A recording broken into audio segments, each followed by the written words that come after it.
Mother-in-law and I used to have an okay relationship. We weren't close, but she was always nice to me. When we got married 3 years ago we only have plus ones to people on serious relationships, which she was not. She fought with me about the plus ones for months leading up to the wedding and then lost her mind the day of the wedding. I know she showed up at some point because I saw her, but she left either before or right after the ceremony and cut all contact with us. Apparently she had some sort of breakdown and cried for days and feels I'm responsible. She totally severed contact. We haven't reached out because we feel it is her issue, but when I had my baby last March I did have family communicate that she has an open invitation if she would like to meet her grandchild, and I never heard back. I feel like it's her loss and issue, but I know it bothers her mom. Recently my husband's grandmother told us that mother-in-law was getting married and wanted us there with a baby. She said mother-in-law was nervous to reach out and had asked her to. I decided a wedding wasn't a good first meeting for a baby, but agreed to go. It was about a 2-hour drive and I drove because his grandmother doesn't like to drive. When we got there mother-in-law came down and the minute she saw me the whole mood changed and she demanded to know why I was there. I explained that I thought I was invited and she said I wasn't, apologized for her mom's lie, but asked me to leave. His grandmother began to get emotional and demand that we talk it out because mother-in-law needs a relationship with her son and grandchild. Mother-in-law just left and locked her mom out of the room she was getting ready in. I was hurt and embarrassed and left. His demanded I stay and find somewhere to hang out so I can drive her, but we refused. She is afraid of Uber and ended up having to drive back with her ex-husband and his new much younger wife who she is extremely uncomfortable around. She called me in tears and told me how I put her in a horrible position. Everyone's the idiot here except mother-in-law. 1. Gran is the idiot because she lied to you and to mother-in-law to try to create a surprise reconciliation. Too bad she lost her ride home. 2. You're also the idiot. You actually denied the mother of the groom a +1. She could have brought anyone, a friend, a coworker, a neighbor. She didn't need to be in a relationship. A +1 can be any friendly person who is willing and able to attend. You don't get to gatekeep how close they are or how long they've been around. 3. Poor mother-in-law, surrounded by 2 generations of such women. You're the idiot. You wouldn't allow your mother-in-law to have a +1 at your wedding. Why? She is the mother of the groom. She needed emotional support. It was important to her. Then you showed up to a wedding that you weren't actually invited to. Maybe you or your husband should have reached out to mother-in-law after talking to grandma and confirmed the invite. I feel so bad for your mother-in-law. You're the idiot. You had no business going to that wedding without a formal invite and you know it. You went in the vague hope that mother-in-law would see her grandchild and forgive you. She didn't and now things are worse. Now grandmother-in-law won't speak to you either. You got to exert power over your mother-in-law at your wedding and boy did it feel good at the time.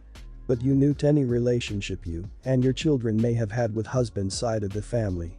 You've made things worse, not better.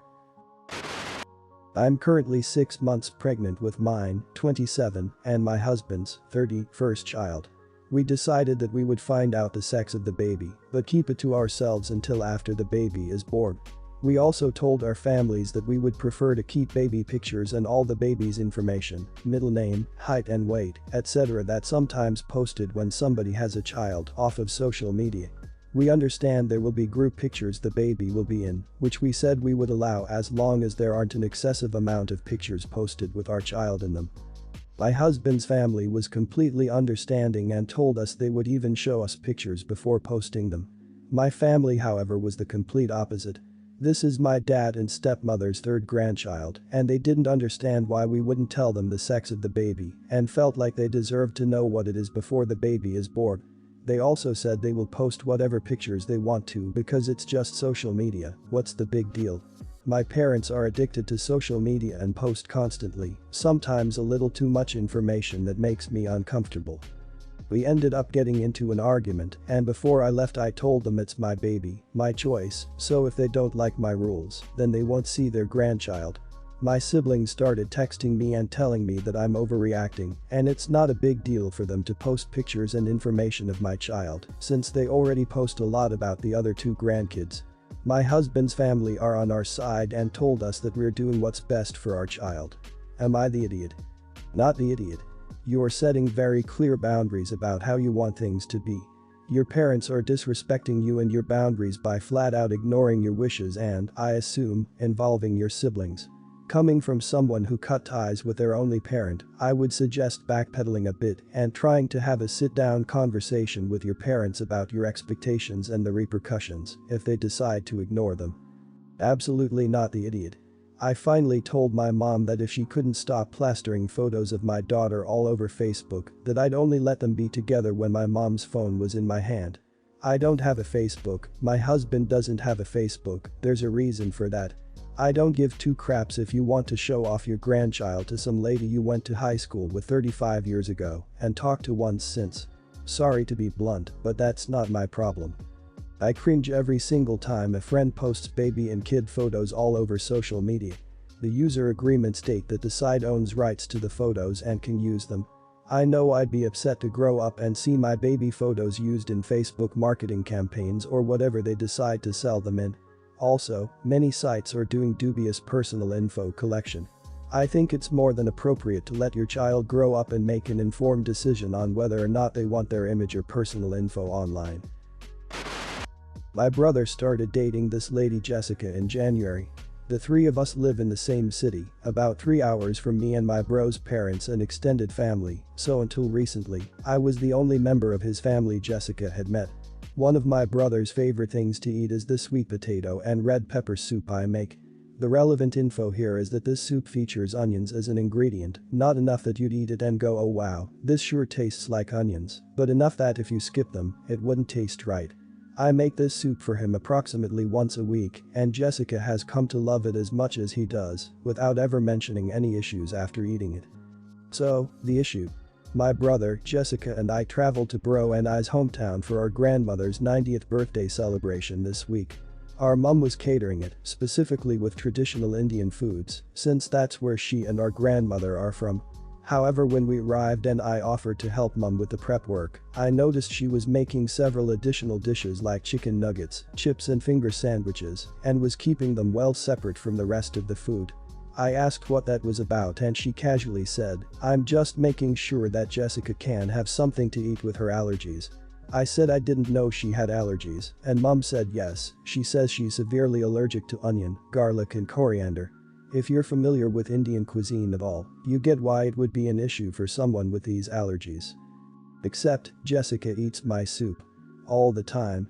It has onions, and it's never caused her a reaction. The part where I may have been an idiot is I said this to my mum, which, if you're familiar with Indian mothers, you may understand how that could have been a bad move. She didn't kick off or act aggressive, but she did confront Jessica about lying and ask if there was something wrong with her cooking. Jessica just got kind of red and stammery and eventually admitted that she just doesn't like all that curry stuff, but thought saying she was allergic would be less awkward.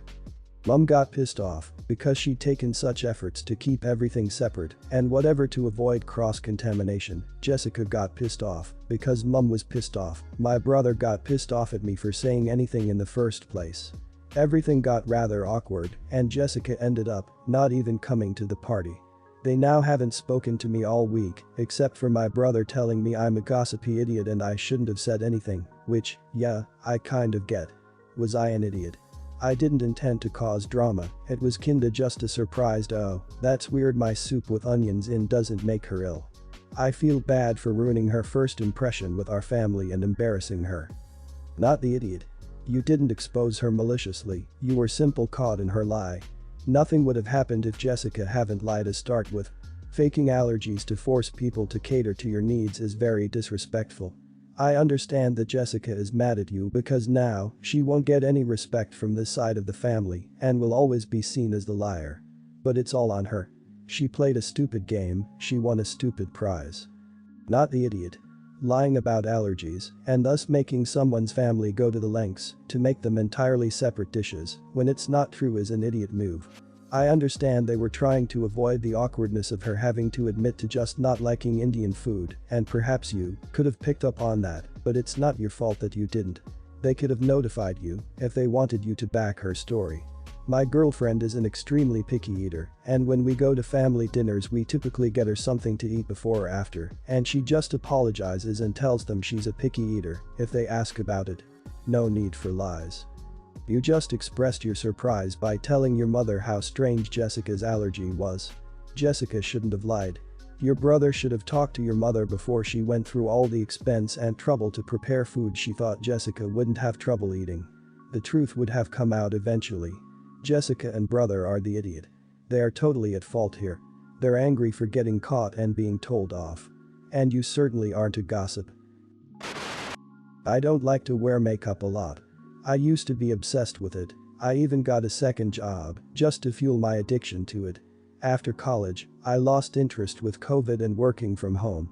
I have an in-person job now, but I still don't like to wear it often.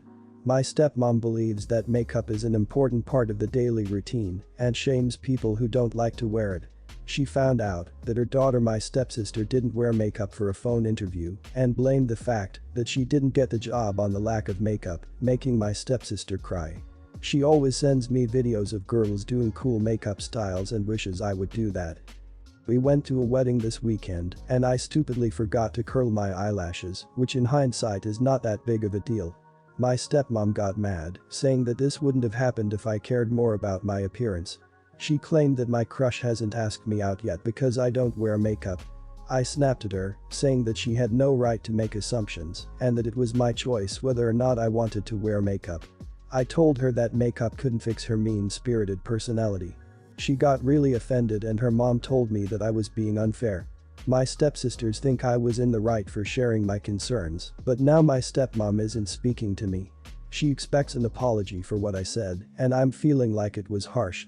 Am I the idiot for telling her that makeup can't fix her personality? Not the idiot.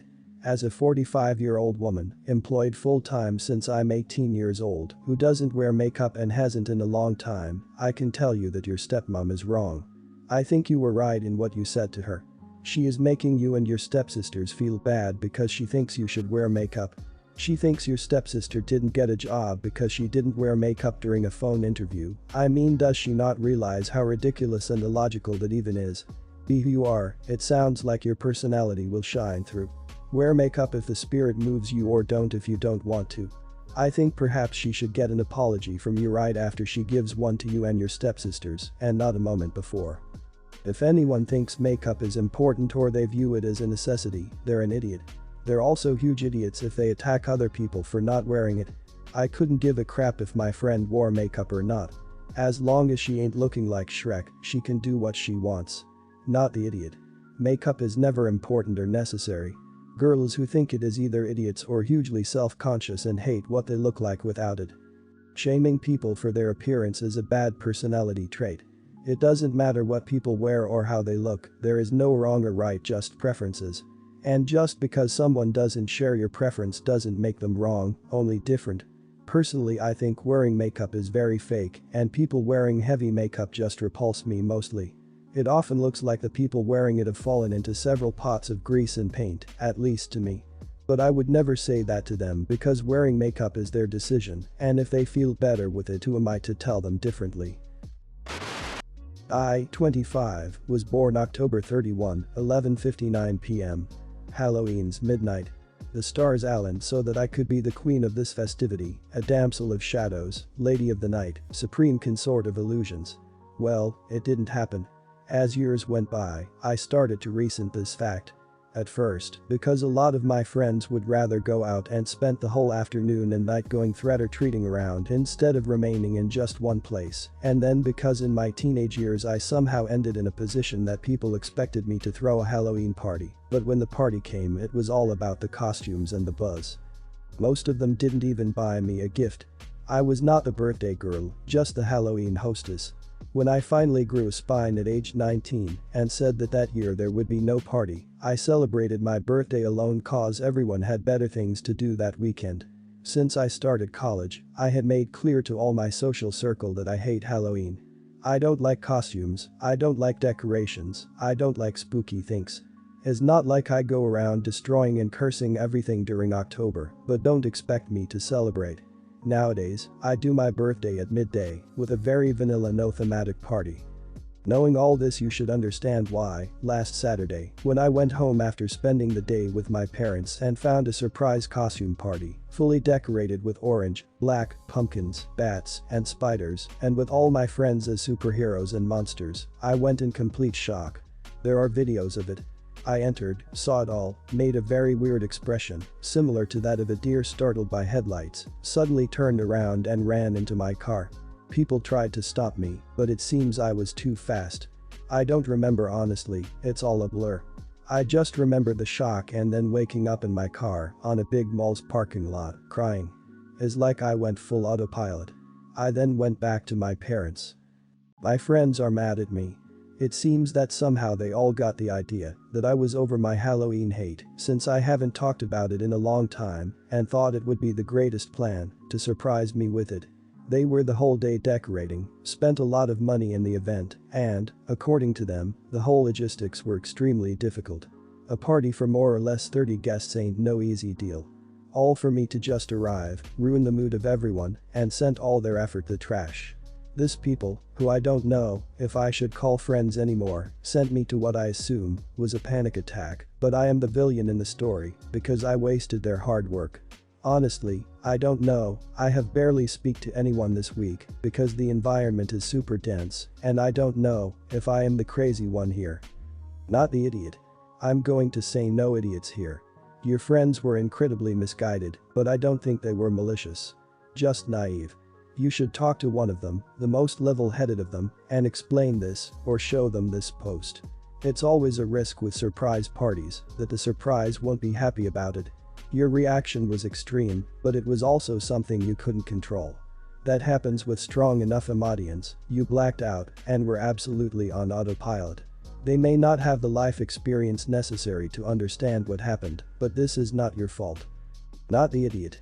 People that don't have birthdays on holidays don't quite seem to realize that you don't really ever properly celebrate your birthday. It always gets overshadowed by the festivities. Friends and family would rather shoehorn the holiday and your birthday together instead of setting aside a special day or part of the day to just celebrate the birthday. It's easier, more convenient, but lazy and kinda spiteful. You drew a boundary and they crossed it.